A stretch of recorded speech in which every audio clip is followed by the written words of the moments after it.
Magandang araw sa inyong lahat, mga giling naming tagapakinig. Muli po mga kaibigan, narito na po ang pagpapatuloy at ika-4 na yugto ng liham kasaysayan na ipinadala ni Jane dito sa ating dulang Love and Memories.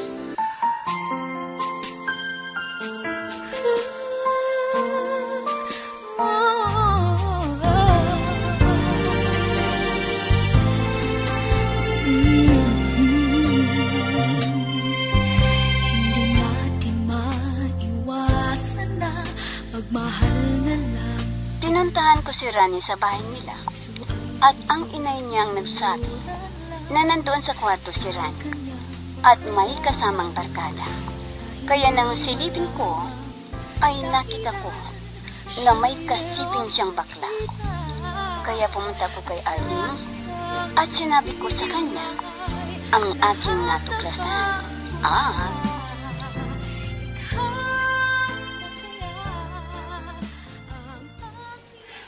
Bes, may sasabihin ako para alam mo ang totoo na nangyayari kay Rani.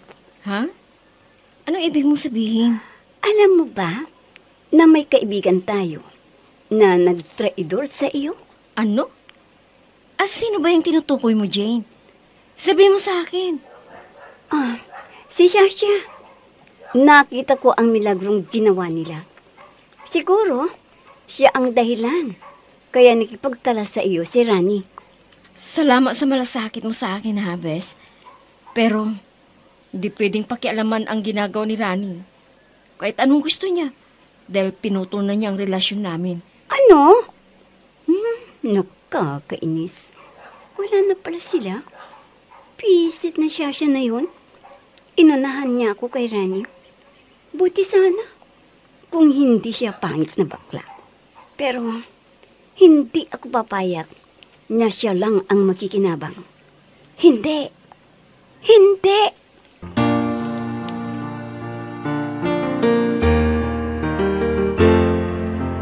I'm so blessed I have you, 'cause you gave the world to me. You're my inspiration, the perfect one in my life forever. You make my life complete. Oh, bakit matamlay ka, Jane? Ano bang nangyari sa'yo?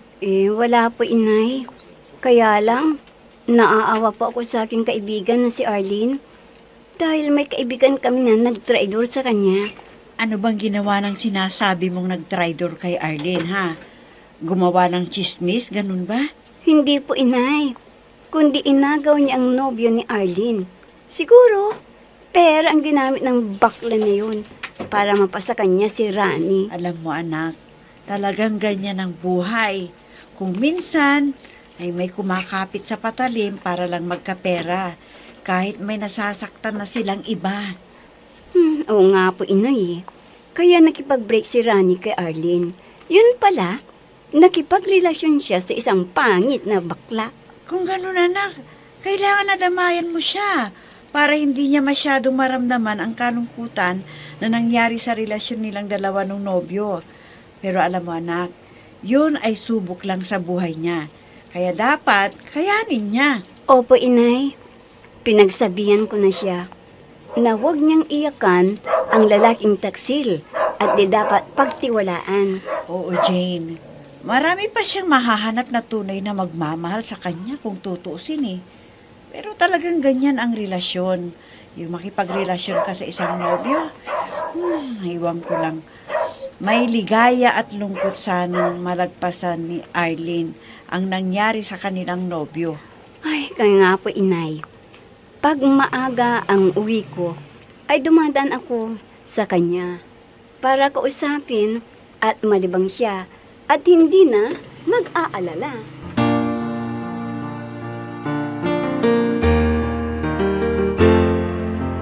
I'm so blessed I have you, 'cause you gave the world to me. You're my inspiration, the perfect one in my life forever. You make my life complete. Anak, May tatanong ako sa iyo eh. Sana huwag kang magalit. Talaga bang kaibigan mo sila? O may karelasyon ka sa kanila? Wala po, inay. Gusto ko nang subukan na makipagkaibigan sa mga bading. Alam mo anak, ikaw ang pinagchichismisan ng mga chismosa dito sa ating lugar. At pinagtatawanan kanila. Bakit po, inay? Ano bang chismis ang naririnig ninyo? Pwede bang sabihin ninyo kung tama sila o hindi? Kon anak eh. Kaya ka nakipagkalas sa nobya mo dahil nahawa ka na raw sa mga bading na kasama mo. Ano? Naku naman ng mga chismosa talaga, oo. Pinapansin nila ang buhay ng kanilang kapwa. Pero hindi sila nagsisikap para umahon sa hirap ng buhay. Sana anak, ay iwasan mo na ang makisama sa kanila para hindi kanila pag-isipan ng masama. Inay, wala silang pakialam kung sino ang gusto ko na maging kasama. Basta wala akong ginagawang masama. Dahil kaibigan lang ang turing ko sa mga kasama kong bading. Ay siyempre anak, nandito ako na gabay mo. Kaya ang iniisip nila ay di kita pinagsasabihan at kinukonsinti ko ang mga ginagawa mo. Kaya nakikiusap ako sa iyo anak, para hindi ka laitin. Huwag ka nang sumama sa mga badik. Huwag na anak.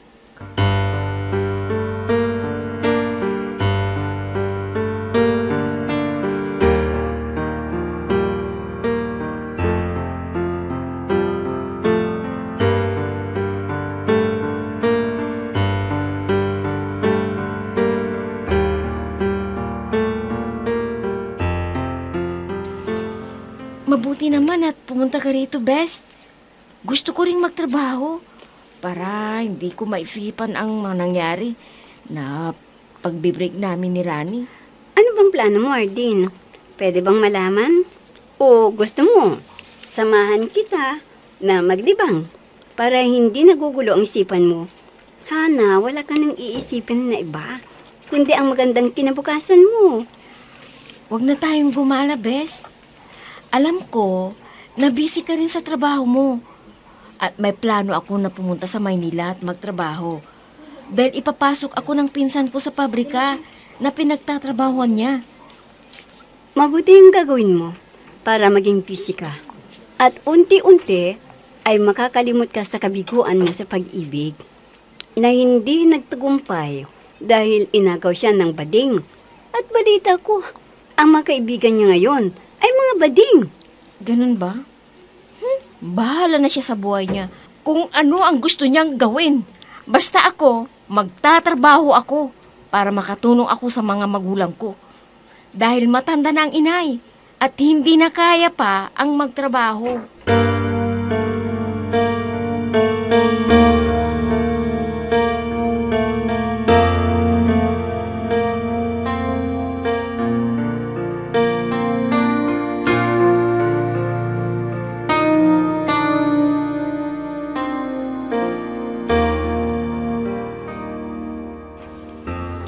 Inay, magpapaalam po ako sa inyo.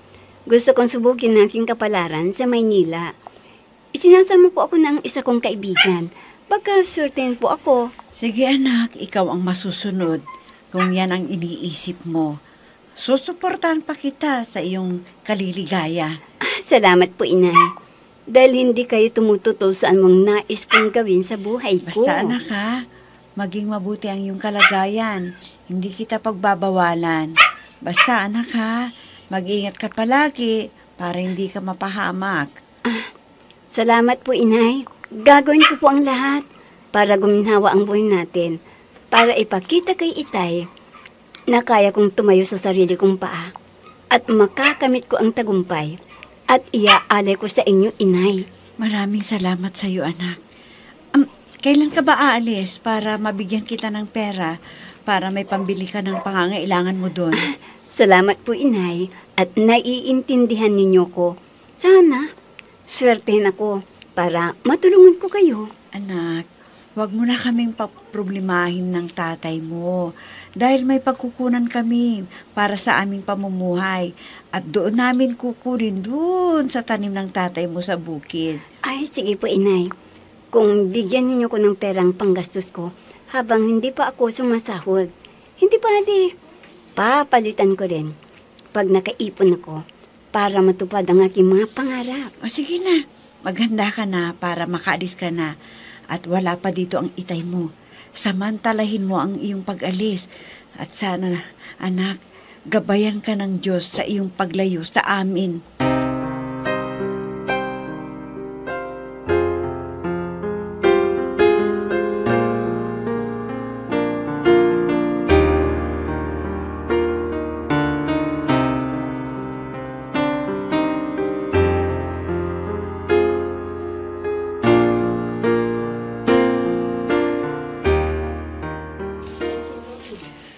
Oh, Pedring, bakit nakahiga ka dyan sa sopa?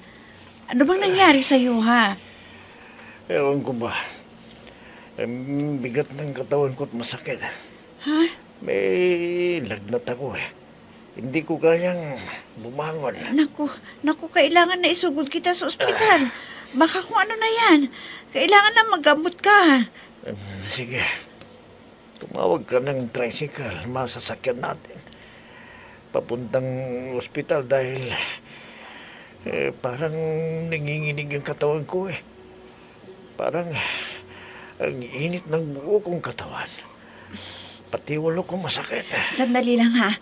Tatawag ako ng tutulong sa'yo para maisakay ka sa tricycle. Sige. Dalian mo na, Leona. Dahil ang hihina ko. Ha? Parang umiikot ng paligid. Ano? Ha? Pedring, anong nangyari sa'yo? Mga kapitbahay! Tulungan niyo kami! Isugod natin sa ospital si Pedring! Tulong!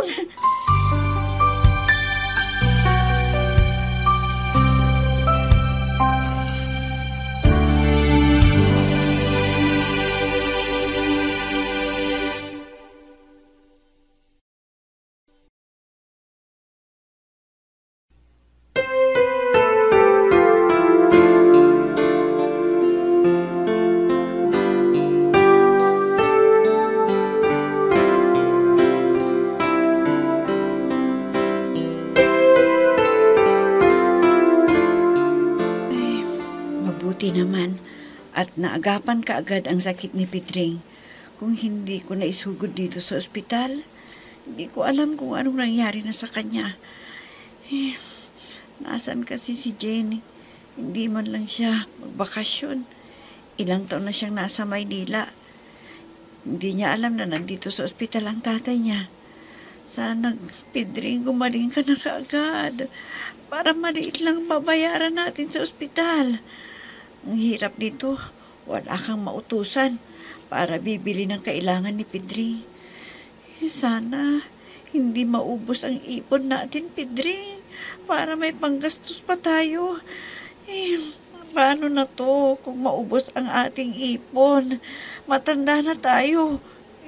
Saan tayo kukuha ng pera? Saan, Pedring? Kailangan magpagaling ka na. I'll be with you for the rest of my life. From the bottom of my heart, I'll always be with you.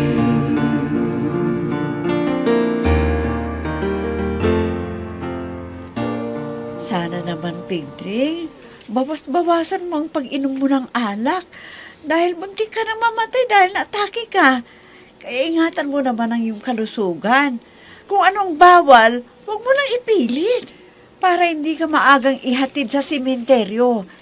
Kawawa naman kami ng anak mo kung wala ka dito. Dahil pati yung anak mo hanggang ngayon, hindi pa nagpapakita, hindi pa nagbabakasyon. Kumusta na kaya siya? Nag-asawa na kaya si James? Huwag mo na siyang hanapin. Dahil kinalimutan na niya tayo na kanyang mga magulang. Wala siyang utang na loob sa ating mga magulang niya. na nagpalaki sa kanya. Pwede ba? Huwag ka namang magsalita ng ganyan. Alam ko na mahal niya tayo. Siguro nag-iipon pa yon. Kaya tuloy-tuloy ang kanyang pagtatrabaho. Saka siya uwi dito sa atin.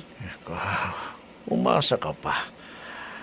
Alam naman niya na may kabuhayan tayo. Hindi magpapadala yun. Kaya huwag mo nang asahan yung anak mong yan dahil matigas ang ulo niya. Kung tutuusin naman ikaw ang may kasalanan ng lahat. Kung bakit ganun ang ugali niya sa'yo. Dahil sinaktan mo siya mula sa pagkabata. Kahit konting pagkakamali, sinasaktan mo siya. Ngayon, anong nangyari? Iniwanan niya tayo at hindi natin alam kung kailan siya babalik dito sa atin.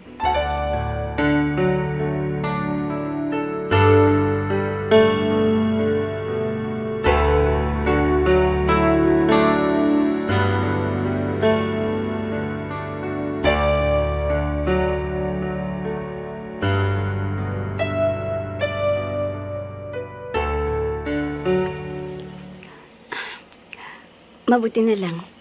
At si inay lang ang nadatnan ko sa bahay namin. At natuwa siya nang makita ako. At buti naman, malakas pa si inay. At marami na ang mga negosyong nakita ko dito sa aming bayan.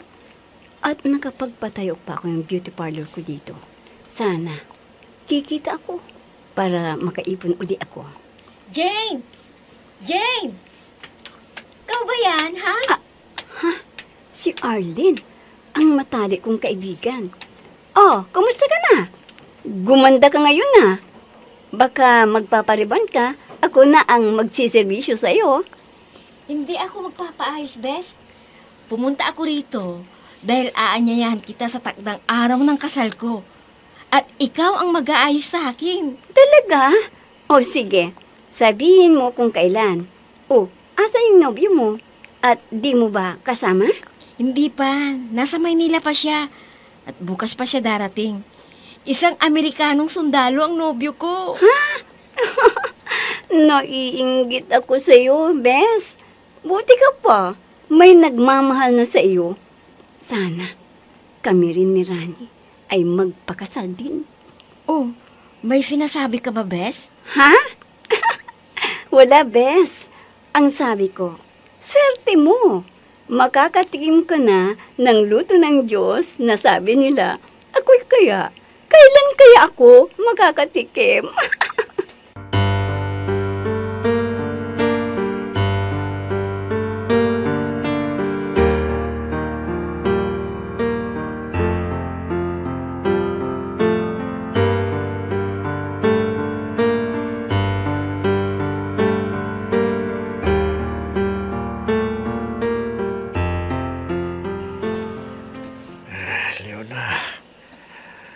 Nanghihina ako. Ha? Dali mo ako sa ospital. Paano ito, Pedring? Wala tayong pera para ibabayad sa ospital. Umutang ka na muna sa mga kumpare natin. Ano? Iwan ko kung may ipapautang sila sa atin. Kung hindi mo sana sinaktan si Jane, ha? Baka bigyan ka ng pampagamot mo. Dahil nang pumunta rito galit sa'yo Oo. Ako pa rin ang itay niya na dapat nagtulungan. Dahil pinagkain ko siya. Kaya may utang na loob siya sa akin. Sige. Puntahan ko siya sa beauty parlor niya. Hihingi ako ng tulong sa kanya para matdala kita sa ospital.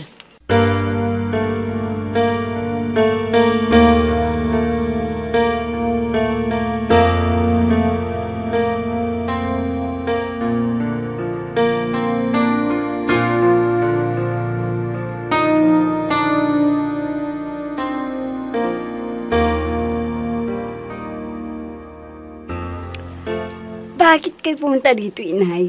Ano ang kailangan ninyo? Tingnan naman ninyo tsura nyo, no? Ano? Sige na, sabihin nyo agad. Ano ba yun? Anak, hindi rin ako magtatagal May importante lang akong sasabihin sa'yo. Anak, Nasa ospital ang itay mo. Kailangan ng pera para sa kanya. Inay, kung ang sadya ninyo ay para sa matandang yun, pasensya na. Bahala na siya. Buti pang mamatay na siya. Jane!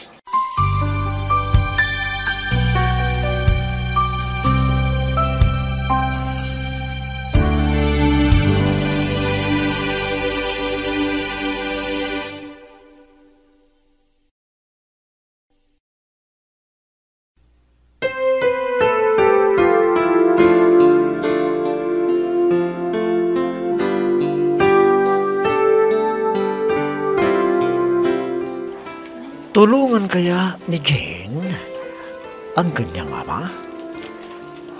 Mga kaibigan, huwag ninyong kaligtaang subaybayan ang pagpapatuloy at ikalimang yugto ng liham kasaysayan na ipinadala ni Jane dito sa ating dulang.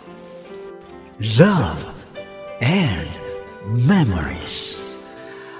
Mga nagbibigay buhay sa ating dula ay sina Mayra Abrihal Narnola, Susan Malikdem, Robert de Guzman, Yehuda Ismael, Eva Alcoriza, Jun Cabato, Ami Diaz, at si Oscar Ora. Technical supervision at musika ni Oscar Ora. Nilapatan ng tunog ni Robert de Guzman.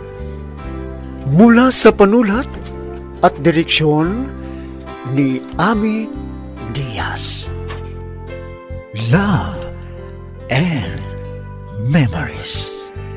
Inihahandog sa inyo ng F3 Recording Studio para sa Pambansang Radyo ng Pilipinas, Bombo Radio Philippines.